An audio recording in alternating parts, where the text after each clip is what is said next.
Welcome to the Human Capital Innovations Podcast, your go-to source for personal, professional, and organizational growth and development. We hope you tune in often for all things people management, organizational development and change, organizational leadership, and social impact related. Maximize your personal and organizational potential with Human Capital Innovations Podcast.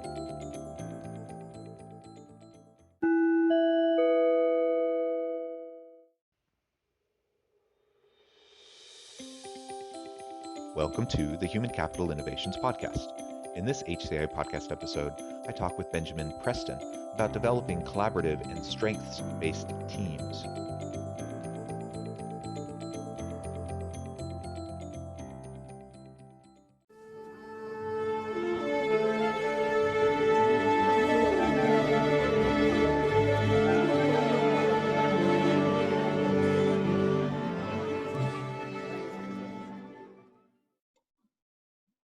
Benjamin Preston, welcome to the Human Capital Innovations Podcast.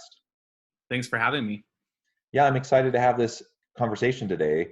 You have an interesting background, and I see that you're from Arlington, Virginia, which is such a lovely part of the country. I love going back there to visit. And I'm trying to remember, the last time I was there was a year ago, May, and I don't remember the name of the trolley cars that go down that main street downtown. And I was staying at one of those hotels close to the wharf area. And anyways, just a lovely place, great nightlife, and a good place to be there for professional meetings, which is why I was there and did a little bit of touristy things on the side. One of the highlights of my trip to Arlington this last time was I went and found the narrowest home in the world. So they claim.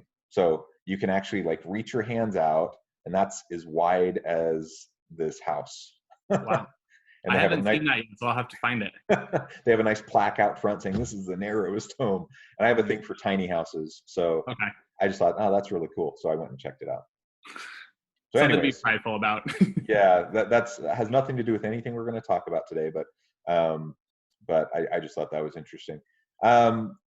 So as we get started, I wanted to share Benjamin's bio with everyone, and also let everyone know today we're going to be talking about collaborative and strengths-based teams.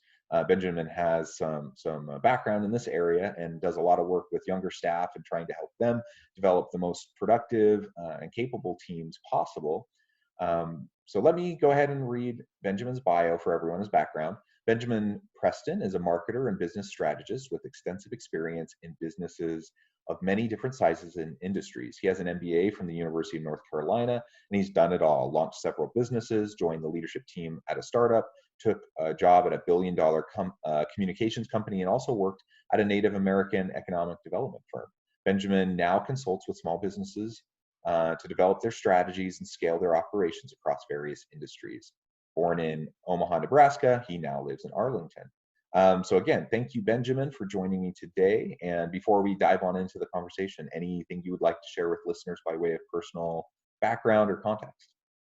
I think everything that you mentioned in my bio is kind of like my summary of my professional work. I think I'm really excited about this topic personally because I feel like there's a lot of missed opportunities and a lot of light bulb moments. Try saying that 5 times fast. That'll happen with some viewers just because this is usually when you think early professionals or building teams around strengths, it's not something that's super intuitive for a lot of us because we kind of have a traditional mindset of how organizations should be structured or how they should operate. So I think this will be a good conversation in terms of talking about, how do you develop a team? How do you make them more agile and strength-based? So I'm excited. Excellent. And let's start with the framing around early career professionals. You've worked in a lot of different contexts, a lot of different types of organizations and industries, and probably with different types of teams. Probably some with younger professionals, some with a mix, some with older professionals, whatever. But let's start with this idea of perhaps millennial and Gen Z professionals, early career. They're trying to prepare themselves, develop themselves. What do you do specifically with that group to try to help them create more of a collaborative, strengths-based approach in their teams? Yeah.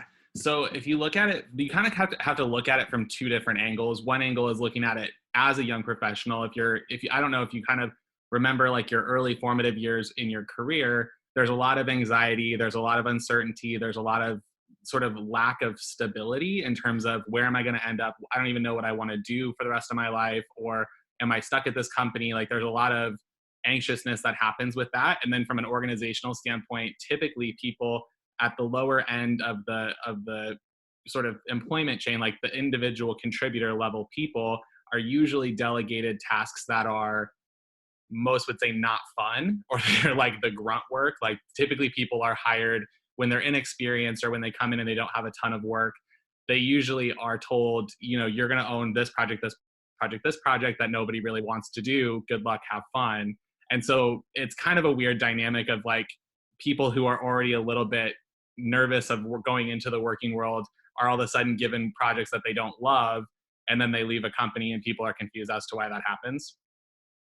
The way that I've approached, or that I've seen a lot of teams, is typically younger leaders, I would say like younger managers, people that are part of that demographic that you're talking about, tend to build teams that are more dynamic and more agile and less hierarchical, because that's the sort of the environment that they were raised on. Like growing up with the internet, or at least with more connectivity, there's not as much traditional value in saying, you're older than me, therefore you know more than me. That's usually not how that group approaches work and building teams. Typically, I will say this generally, because I feel like there's a lot of great leaders who are obviously not millennials or Gen Zs. Like I'm reading Bob Iger's book about leadership, and I'm just like, I would love to meet him. Obviously, he's not a millennial or Gen Z, but he knows how to build a team. But typically, older leaders will look at work and say, this is how it was when I was younger, therefore this is how it needs to continue to be. And there's more value in putting work in the grindstone as opposed to putting emphasis on, are you enjoying your time? Are you enjoying your work? Is this something that's fulfilling you personally and professionally? Because younger professionals, I think, tend to mold both of those layers together, personal and professional, and looking at them both together as opposed to separate categories in their lives. So that's kind of the difference of what I've seen of those two groups building teams, is one is usually more agile and dynamic, and one of them is more traditional and output based. I don't want to say performance based, because it's not usually performance based. It's usually, did you check all of the lists of the things that you were supposed to do today? And those are sort of the big differences. Yeah, I think that is a key difference. It's kind of the old mentality is more about desk time, face time, checking the boxes. Did you do all these things that you're supposed to do? Did you comply with all of these things? And the newer approach is more performance based. Actually, it's more like, what do you actually create? What do you generate? What are the actual outcomes of your work, not just putting in the time? And then, so anyways, that's an interesting way of understanding millennial and Gen Z workers, and kind of their dispositional approach to working, not even specifically within a work team, but just work in general, but then also within a team. Good.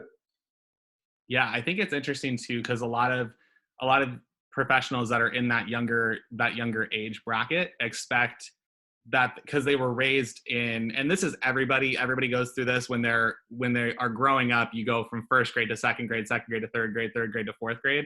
So there's also younger professionals, and I would argue that people who have been in their careers for 40 years experienced this when they first came into the working world also, is that you expect that there's some sort of linear progression, and saying, now that I've been at work for 1 year, this is what I expect at 2 years, this is what I expect at 3 years. And there's more of a ladder or a continual growth pattern based on things that other people can tell you, hey, this is what you need to do to get to the next level. And it's almost like asserted, like it's like, hey, as an organization, we're telling you this is what you need to do at step 1, this is what you need to do at step 2.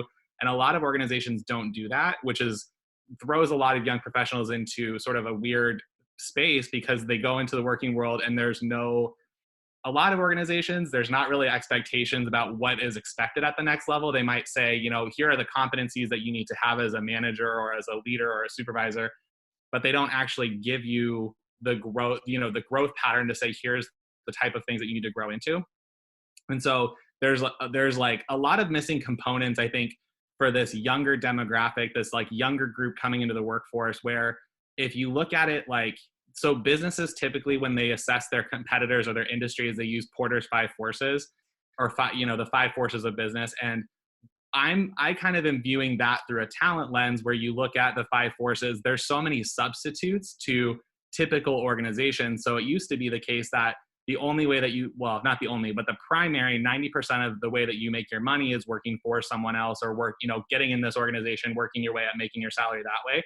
But there's a million and one substitutions about how people can make money now. So not only are organizations forcing to adapt to sort of like the digital trends, but they also have to look at the talent portion of it and say, okay, we're losing employees to YouTube. We're losing YouTube as like the content creators, or losing to people starting their own e-commerce business, or starting, you know, like there's so many ways that people can make money that businesses have to kind of look at that talent pool, because that a lot of the innovators, a lot of the creators, a lot of the people that they need to move their businesses forward, or the, you know, the next generation of leaders is this demographic that a lot of businesses aren't putting a lot of time investing into growing and developing.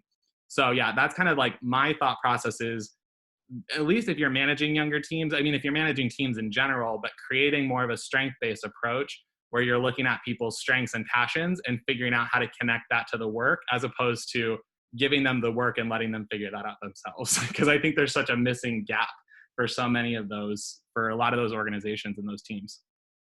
Yeah, yeah. And I want to dig into the strengths-based approach here in just a moment, but sticking with millennial and Gen Z workers for just a little bit longer, it's so interesting because, again, big, broad brushstrokes, right? These are generalizations Yeah. for a whole age cohort. Yeah. Obviously, there's differences, you know, within that age cohort. But generally speaking, they really, the younger workers really do want and they expect mentoring and coaching on a regular basis. They expect regular feedback, and so just throwing them into a kind of this crummy project that nobody else wants and just say, hey, figure it out, you know, that's not what they've ever done before, and that's not really what they want or expect. And frankly, it's not good management or leadership either. Yeah. You know, so I don't blame them for wanting and expecting a little bit more than that. But to your point, you know, if they're not happy doing the work that you're giving them, like it's not meaningful, purposeful work. It's just grunt work. It's just the work that nobody else wants to do. Now, there's a certain extent to which people do have to pay their dues. I get that, but oftentimes leaders from the older generations, they view that as entitlement. They view that as you know, millennials, for example, not wanting to pay, you know, to pay their dues and to really work their way up. There may be a point there, but I think the bigger issue is a just complete disconnect between what actual good management practices and good leadership practices say you should do, what millennials and Gen Z workers expect and want from their experience in the workplace, and what leaders from older generations are actually doing. And so that regardless of who's right or wrong, what the end result is, you have younger workers who just basically check out. They say, nah, this isn't for me. This isn't the place where I'm going to be fulfilled, where I'm going to have a chance to develop and grow. So I'm going to move on to the next thing. And it's a little ironic, I think, for organizations to expect, or rather, it's ironic for organizations to be frustrated with younger workers who just leave after a year or even 6 months, because they say, they can't stick it out. They can't stay with it. But they're also not willing to invest anything in these younger employees.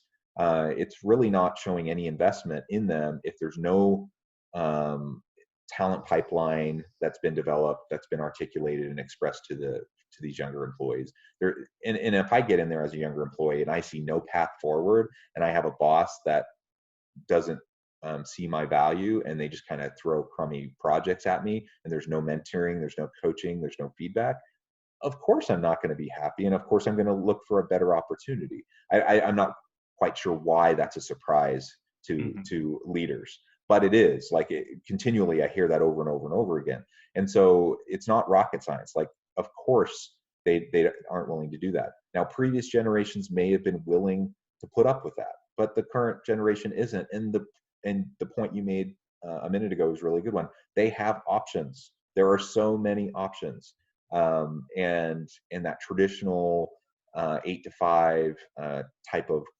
job, just doesn't resonate with younger workers as much either. So we have to make sure that it makes sense for them and it's compelling, and that we're leveraging the capacities, capabilities that they bring to the table. So anyways, I just wanted to, No, these are all things that you were saying, and I just yeah. thought I would add to that. Yeah, well, it's interesting too, because as you were talking, I had a couple thoughts that came up, because I feel like there's the debate of like how much experience do people need to have to do a certain level, or how much responsibility do you give someone who's new? And there's a balance there of like, like, oh, we don't want to give them too much responsibility because what if they leave, or we don't want, like, okay, that's fine. Like if an employee doesn't have enough experience, obviously you don't let them run the company. Like that's not what we're saying. But at the same time, if people are giving if there's a project that, let's say I'm a manager and I'm like, I'm just making this up. So let's just say I'm a marketing leader or marketing manager, and I say, I really don't care about social media. I couldn't give a crap about Twitter. I'm going to just give that to my entry-level employee. Typically what comes with that is like your entry-level employee might be super excited to have that project because they're like, wow, I get to create, I get to really do all this really cool stuff. Because let's say that that's what they were hired to do. Let's say you hired a social media coordinator and that was their role. Obviously that's something that they're going to be excited to do, and that it's going to align with what their strengths are or whatever. Like all of that stuff will come together. But if you look at it from the manager's standpoint, the amount of time that you're going to spend coaching or mentoring or working with that particular employee, working on a project that you kind of don't care about, usually what happens, and I don't know if you've had this said to you at companies, but when I started working, that was what I was working on with social media. And I said, hey, I have this, monthly content calendar done. Does anyone want to look at it? And literally the response I got was, nobody cares.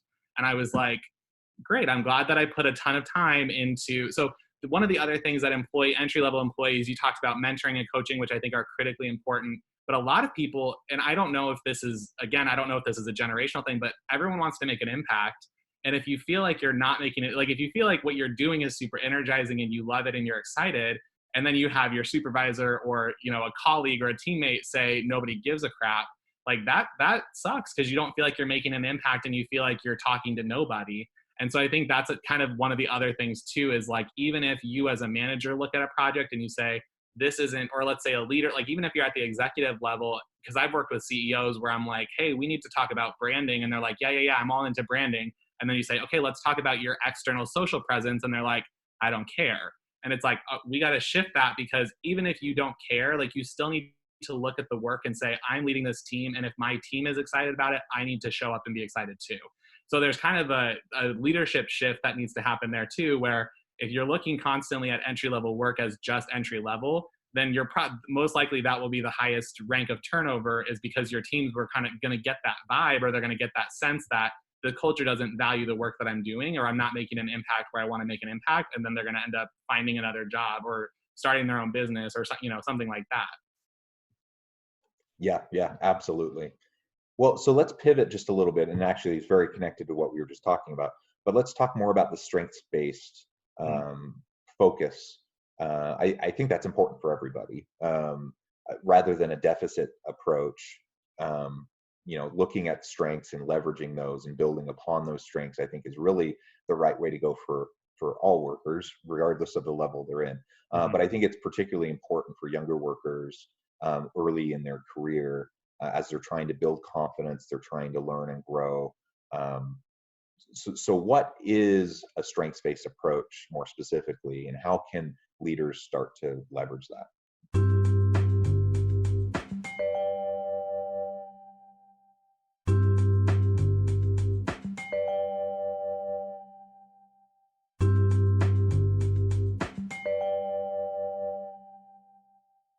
Yeah. So when you think about strengths versus weaknesses, like we all have things that we're naturally gifted or talented in, and then you have things that you're maybe not very good in. And typically you have, if you're doing things that align with your strengths, or I should say, well, I'll flip it. When you're doing things that you really, really enjoy, those are usually your strengths. Those are usually the things that you are really good at. So people don't like, I'm not a great singer. I don't get pleasure out of performing in front of people, and that's a weakness of mine. So I'm not going to continue doing that, even though I don't like it. some people love that, and that's their strength. Like that, just to give kind of a weird, fun example. So in the working world, when you think about your strengths, people usually gravitate toward the things that they're good at. So if you are good at, let's say, communication. So just as an example for me, when I was going into through college, I was really good at communications and figuring out how to communicate with people in a way that they would receive the message that I was trying to convey. So I would naturally go into that space. I wasn't going into, I don't know, like some other finance, for example, because I'm really not good at finance is not great for me. So I'm not going to go into a finance role. So people are now naturally gravitating toward the things that they're good at. When they start exploring those interests a little bit more, they can see, okay, it's, I really like this part of communication, but I don't like this part of communication. And they start to kind of explore. And the more that they explore and the more that they expand, they find the things that they are really, really passionate about. And then they find the things that they're not passionate about, and that kind of just go to the wayside. They don't really enjoy it. Usually what happens with teams is you have a list of, let's say, skills and responsibilities on your job description.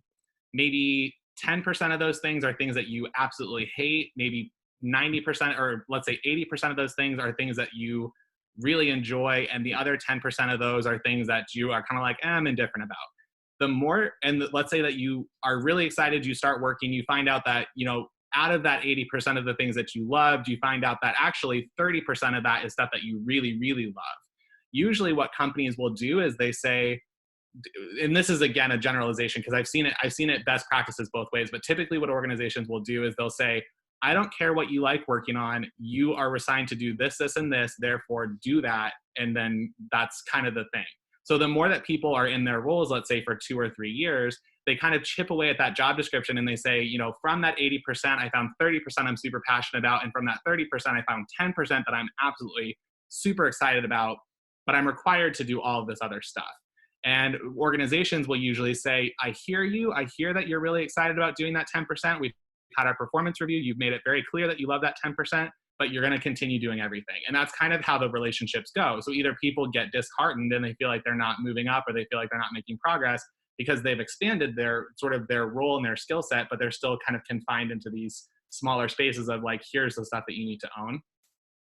So that's kind of one way that I've seen it happen. The other way that is the way that I'm advocating is when companies or when employees start showing that they're passionate about certain things, especially if you have a team of more than 2 people, let's say, a lot of those pieces will start, they kind of turn into puzzle pieces, where I call them puzzle piece strengths, where people they'll tell you, like, these are, let's say, the 10 things that I really, really like doing. And another teammate says, these are the 10 things that I like doing. You can take and swap some of those job description skill sets and start cross-pollinating and saying, okay, you might not like this one aspect of your job, but this person over here says they really, really like it. So one tangible example is I was managing a team where I had one person who was in charge of communications, one person who was in charge of operations, and one person who was in charge of branding. This was a marketing team that I was running. So that was kind of the dynamic. We had more people on the team, but just for this example, we had one person. So our communications person was in charge of obviously communications, but also content. Our operations person was in charge of making sure that like our finances, our invoices were being paid, kind of like all the logistics of making sure that work was getting done. And our branding person was in charge of our in-house agency, making sure that they were getting all their creative done. But when you start having those conversations, I find out, our communications person actually really likes interacting with clients, which was typically a operations role. They were interacting with the clients and making sure that, sort of functioning as an account manager. The operations person really liked building relationships internally, which was more of a role for the brand person because they were managing the in-house agency. And the branding person really liked creating content. So it was kind of one of those things where it's like, oh, we could shift everyone's job descriptions, but then they are inherently not doing what they wanted to do. So everyone's roles was essentially what they wanted to do, but there was 2 or 3 aspects that this person kind of didn't care about that this person really wanted to do. So it's like, hey, do you mind if I hand this over to person, the operations person, because they want to do that? And they're just like, you're giving me more free time. You're saying I have less work to do. Perfect. So it's kind of like you can shift that stuff around. And what you find is your teams become more productive because they're happier, they're more excited. And typically they're playing to their strengths, which is if one person's really good at relationship building and they can go into the in-house agency and say, hey, actually, instead of going through all of these processes, can we just do this, this, this? Because that's really all they want. And then work becomes streamlined. And so what I found was my team was operating, we only had, I think, 5 people on our team total, not including our in-house agency, but we had 5 people total as part of the team. And we were performing at, I would say, the rate of a team that would have 8 or 9 people, comparable to in our holistic organization, because our organization typically was functioning in that way of like, these are the 10 things on your job description, do them this way. And so you have your team, when you start playing towards strengths, you get a lot more productive because it's stuff that they're good at and it's stuff that they like doing. So you might have, instead of someone putting in 40 hours, you might have someone voluntarily putting in 50 hours because that's stuff that they enjoy doing. Not to say that that's the goal, because you don't want to expect that your team's going to work overtime, but I found that a lot of my team was willing to spend extra time researching, or extra time spending time learning, or like Googling, figuring out how to do stuff that they didn't know how, because it aligned with what they wanted to learn, and it aligned with what their strengths were. And it took some time to kind of figure out what their strengths were, but in general, that's, I think, how teams should start to be managed, is viewing it as, instead of locking people into the job that they signed up for, like, obviously, yes, that's how you onboard people and that's how you figure it out. But once people start expanding and they start growing in their role, you might find that there's stuff that you don't even need to do. So let's say the example earlier, like let's say nobody in the organization cares about social media. I'm just making this up, but let's say nobody in the organization cares about social media. And really, we don't have any followers, and our customers aren't even on social media anyway. What are we doing social media for anyway? Or can we outsource it, or can we automate it, or can we do something different to free up our team to actually do stuff that's fun and interesting for them? So yeah, that's kind of a long-winded way of introducing that topic, but yeah, that's kind of the view of building out team based on strengths.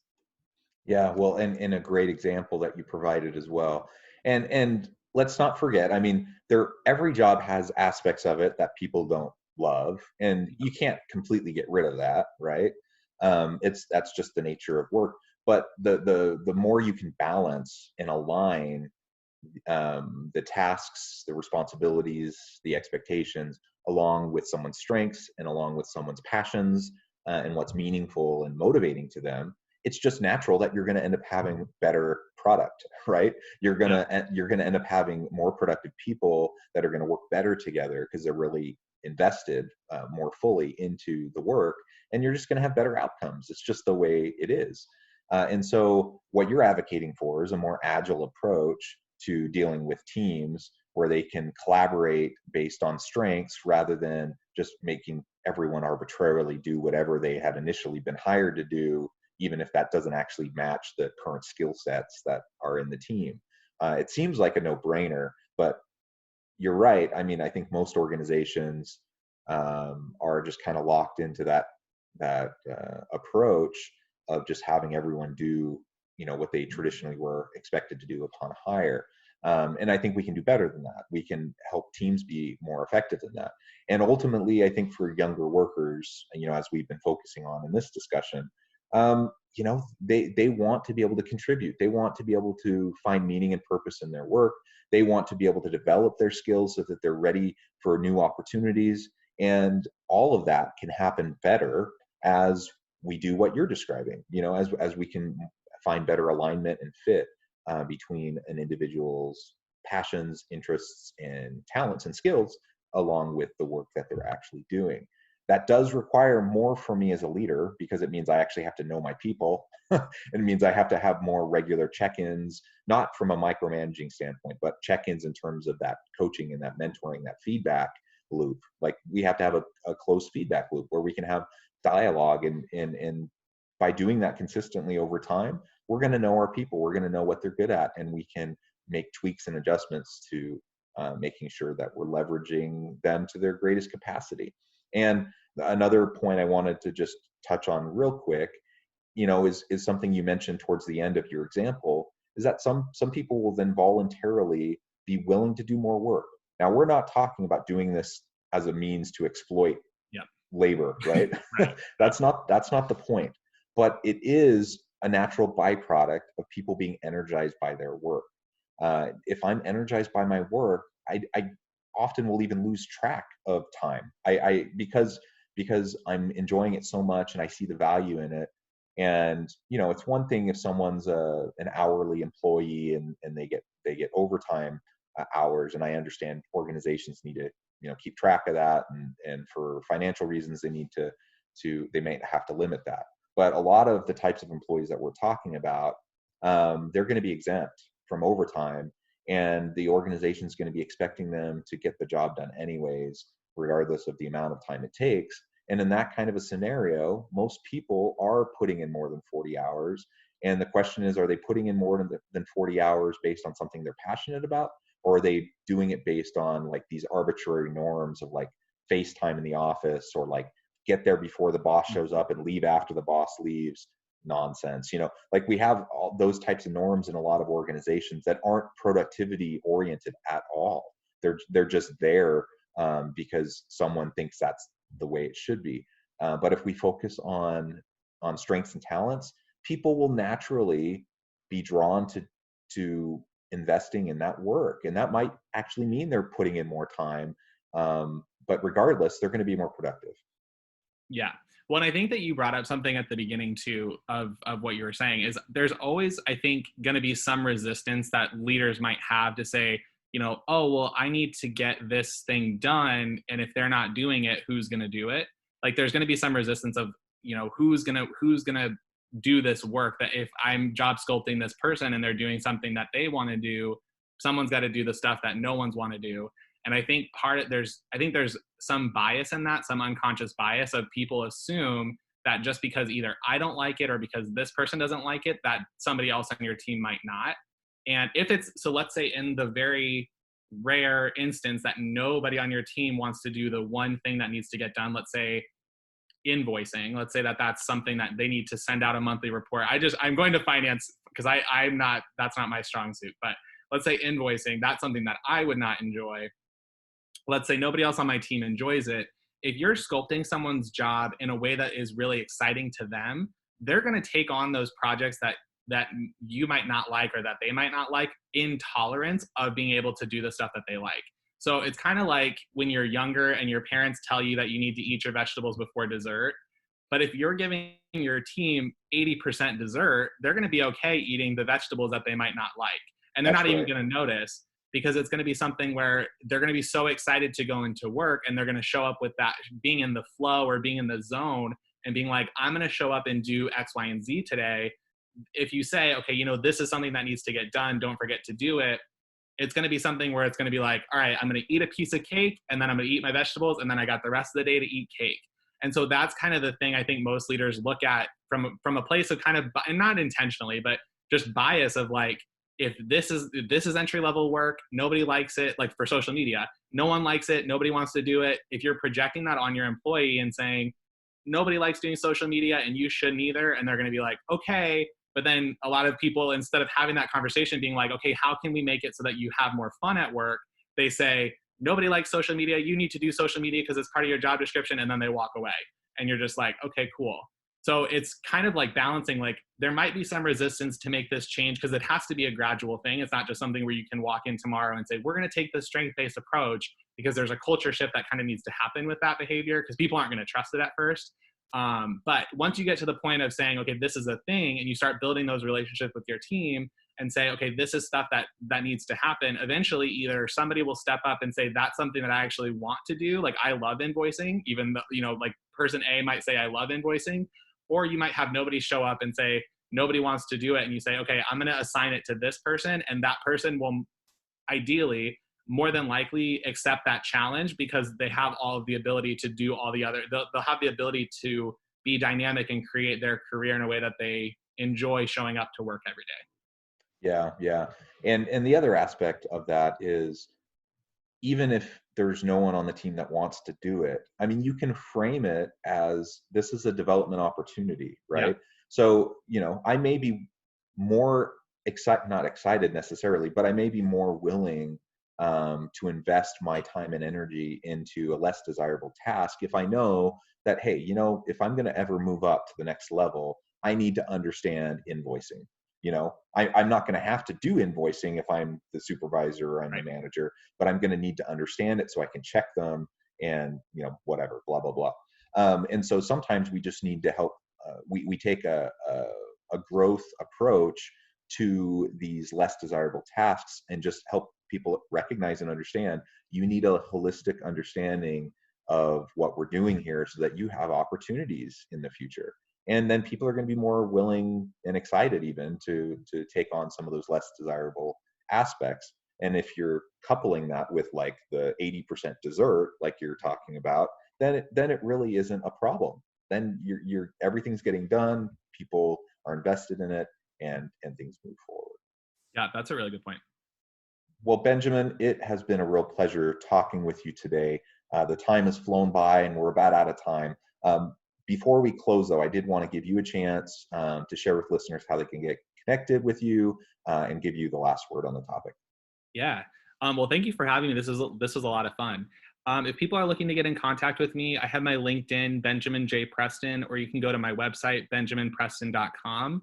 I also have, if you are interested in more information about building an exciting career, I have a book called Harness Your Butterflies that's available on Amazon as well. Or you can find it on my website either way. But yeah, if you're looking to get in contact, my website or LinkedIn is the easiest way. Excellent. Thank you, Benjamin. It really has been a pleasure. You've shared a lot of really great insights, and I hope listeners will reach out, get connected, and take to heart, some of what we've been talking about today. I think having a growth mindset, building upon strengths as we're seeking to grow, and recognizing that sometimes there are generational differences, and that's not necessarily a bad thing. We can build off of those strengths too, right?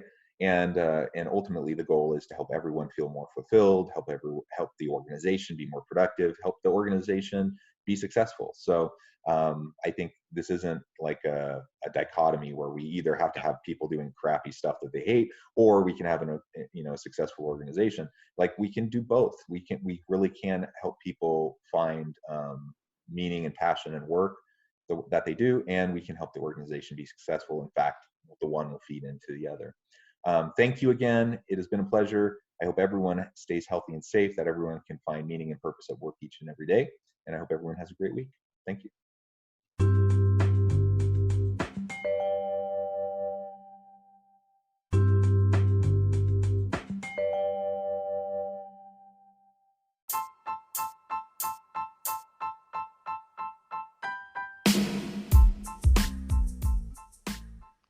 We are excited about the launch of HCI's new magazine, Human Capital Leadership.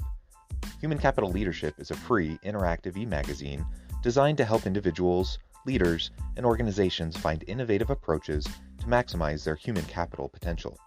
We will be publishing issues quarterly in August, November, February, and May. Check out the first issue and let us know what you think.